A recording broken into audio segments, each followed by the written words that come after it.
आज की कहानी सास बिना ससुराल। शेखर के साथ वैवाहिक बंधन में बंधने के बाद अर्चना मायके से रोते बिलखती विदा होकर ससुराल की देहरी पर खड़ी थी। कभी घूंघट की ओर से शेखर को देखती तो कभी दरवाजे के अंदर देखने की कोशिश कर रही थी।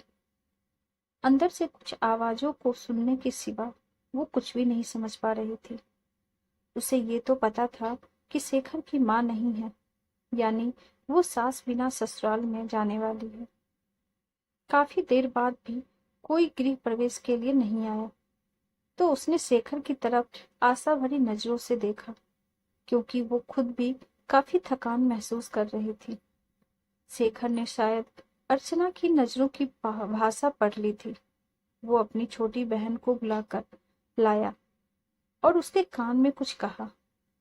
थोड़ी देर में बहन कुछ औरतों को साथ लेकर आई और अर्चना का गृह प्रवेश करवाया। आगे भी कुछ रस्में हुई। इन सब के बीच अर्चना तो ये समझ ही गई थी, सास बिना ससुराल का मतलब है बवाल। धीरे धीरे सारे रिश्तेदार चले गए। कोई अपनापन दिखाता तो कोई बेगानापन। सब अपने अपने तरीके से अपना और दूसरों का परिचय दे रहे थे। अर्चना कभी इनकी तो कभी उनकी बातें सुनकर परेशान सी हो रही थी। लेकिन धीरे धीरे ससुर, पति और दो छोटी नंदों के साथ अर्चना अपनी गृहस्थी की गाड़ी को रास्ते पर लाने का प्रयास करने लगी।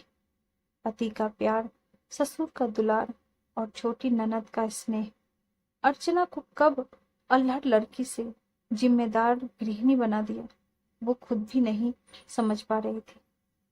पर इन सब चीजों के बीच उसके दिल में एक चीज की कसक रहा करती थी कि उसकी भी सास होती। शादी के समय सारी सहेलियां उसे काफी किस्मत वाला मानती थी कि चलो ससुराल में सास की किचकिच नहीं रहेगी। पर सच्चाई तो यह है कि जिस घर में सास ना हो उस घर में आने वाले सारे लोग सास ही बनने की कोशिश करते हैं। अर्चना भी इस बात को समझती थी, तभी तो दिल ही दिल में फैसला की कि वो अपनी बेटियों की शादी सास बिना ससुराल में नहीं करेगी। दोस्तों, कुछ रिश्ते नमक जैसे होते हैं। सास का भी रिश्ता कुछ इसी तरह का है। ससुराल का हर सुख बिन सास के फीका ही स्वाद देता है।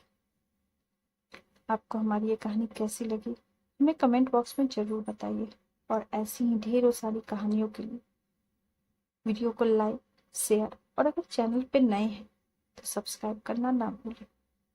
Thank you.